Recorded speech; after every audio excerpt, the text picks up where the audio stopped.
আসসালামু আলাইকুম, মোর্শেদ শোভন আমন্ত্রণ জানাচ্ছি এনটিভির মধ্যাহ্নের খবরে। প্রধানমন্ত্রী তারেক রহমানের সঙ্গে সৌজন্য সাক্ষাৎ করেছেন রাশিয়ার রাষ্ট্রীয় পরমাণু শক্তি সংস্থা রোসাটমের মহাপরিচালক অ্যালেক্সি লিখাচেভ। বাংলাদেশ সচিবালয়ের মন্ত্রিপরিষদ বিভাগের প্রধানমন্ত্রীর দপ্তরে এই সাক্ষাৎ অনুষ্ঠিত হয়।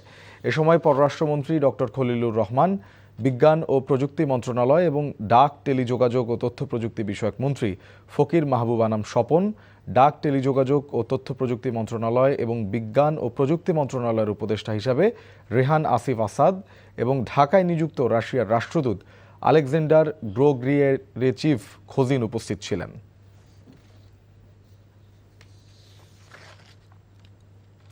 আজ থেকে শুরু হচ্ছে রূপপুর পারমাণবিক বিদ্যুৎ কেন্দ্রে জ্বালানি লোডিং কার্যক্রম। বিকেলে এই কার্যক্রমের উদ্বোধন করবেন ডাক ও টেলিযোগাযোগ বিভাগ, তথ্য প্রযুক্তি বিভাগ এবং বিজ্ঞান ও প্রযুক্তি মন্ত্রণালয়ের মন্ত্রী ফকির মাহবুব আনাম। প্রকল্প সংশ্লিষ্টরা জানায়, জ্বালানি লোডিংয়ের পর জুলাইয়ের শেষ বা আগস্টের শুরুতে প্রথম ইউনিট থেকে প্রাথমিক পর্যায়ে ৩০০ মেগাওয়াট বিদ্যুৎ উৎপাদনের লক্ষ্য রয়েছে এবং ধীরে ধীরে উৎপাদন বাড়িয়ে ২০২৭ সালের জানুয়ারির মধ্যে ১২০০ মেগাওয়াটের পূর্ণ সক্ষমতায় পৌঁছানো হবে। উদ্বোধনী অনুষ্ঠানে ডাক ও টেলিযোগাযোগ বিভাগ, তথ্য প্রযুক্তি বিভাগ এবং বিজ্ঞান ও প্রযুক্তি মন্ত্রণালয়ের উপদেষ্টা রেহান আসিফ আসাদ, আন্তর্জাতিক পরমাণু শক্তি সংস্থার মহাপরিচালক রাফায়েল গ্রসি ও রোসাটমের মহাপরিচালক অ্যালেক্সি লিখাচেভে উপস্থিত থাকবেন। ভূগর্ভস্থ পানি নয়, উপরে পানি উৎস থেকে সংগ্রহের নজর দেওয়ার তাগিদ দিয়েছেন বিএনপি মহাসচিব ও স্থানীয় সরকার মন্ত্রী মির্জা ফখরুল ইসলাম আলমগীর। সকালে বিশ্ব পানি দিবস উপলক্ষে জনস্বাস্থ্য প্রকৌশল অধিদপ্তর আয়োজিত আলোচনায় অংশ নিয়ে তিনি কথা বলেন। মির্জা ফখরুল বলেন, নিরাপদ পানি সমস্যা কঠিন হয়ে দাঁড়িয়েছে এবং ঢাকায় এ সমস্যা অনেক বেশি। ডিপ টিউবওয়েলের উপর নির্ভরশীলতা মারাত্মক হুমকি উল্লেখ করে তিনি বলেন, ভূগর্ভস্থ পানি ব্যবহারে ঝুঁকি বাড়ছে রাজধানীতে। মির্জা ফখরুল বলেন, ঢাকার আশপাশের নদীগুলোর পানি ব্যবহার বাড়াতে হবে। এ সময় বিশুদ্ধ ও নিরাপদ পানি ব্যবহার নিশ্চিতে সংশ্লিষ্টদের আরও সচেতন হওয়ার তাগিদ দেন এলজিআরডি মন্ত্রী।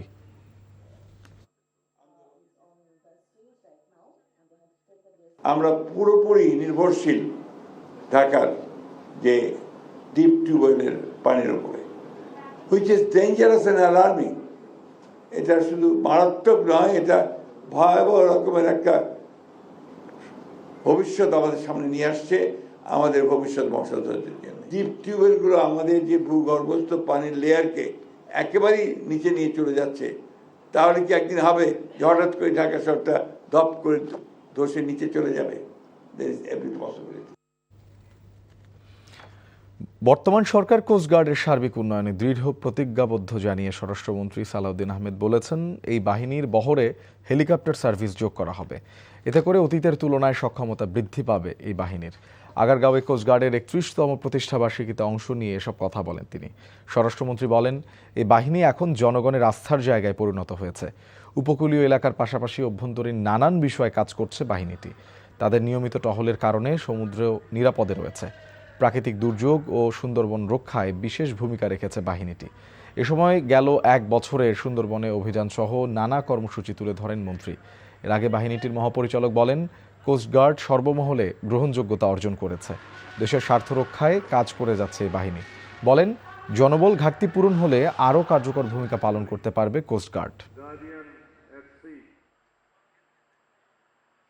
কোস্টগার্ডের আধুনিকায়নের অংশ হিসেবে সম্প্রতি গ্রাউন্ড কন্ট্রোল স্টেশন সহ 3টি সার্ভেইলেন্স ড্রোন এই বাহিনীতে এই বাহিনীর বহরে যুক্ত হয়েছে।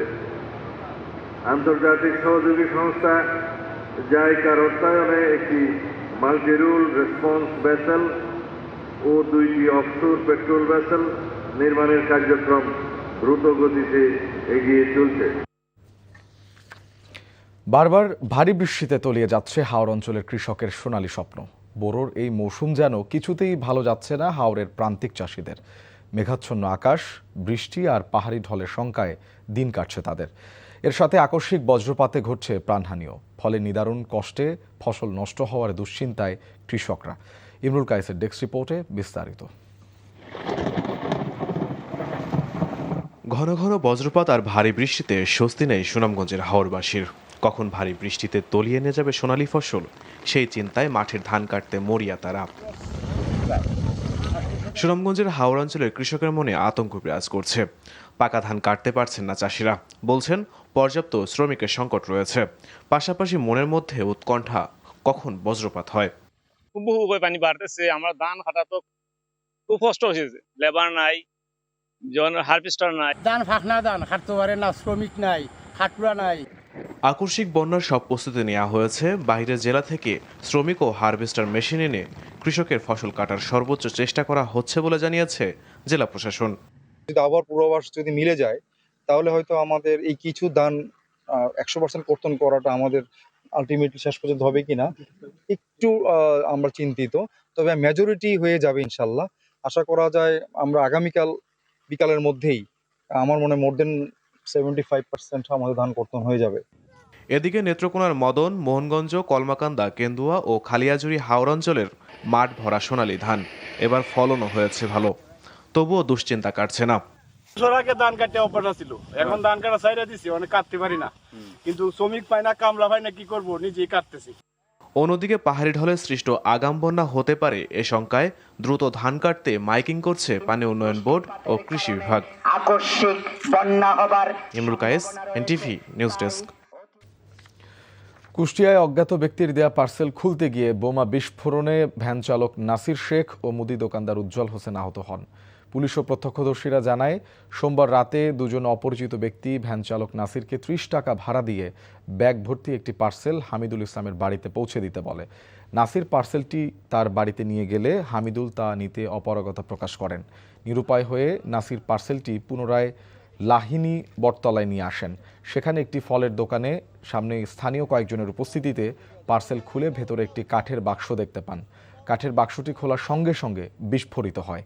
এ ঘটনায় এলাকায় আতঙ্ক বিরাজ করছে। দর্শক, এতক্ষণ দেখছিলাম জাতীয় আইনগত সহায়তা দিবসের অনুষ্ঠান। এরই সাথে শেষ করছি মধ্যাহ্নের খবর। এই খবরের ভিডিও সহ আপডেট জানতে ভিজিট করুন এনটিভি অনলাইন www.ntvbd.com। এছাড়াও এনটিভির জনপ্রিয় সব অনুষ্ঠান ও খবরের আপডেট জানতে ভিজিট করুন আমাদের ইউটিউব ও ভেরিফাইড ফেসবুক পেজ। দুটায় দুপুরের খবর দেখার আমন্ত্রণ রইল। ধন্যবাদ সবাইকে।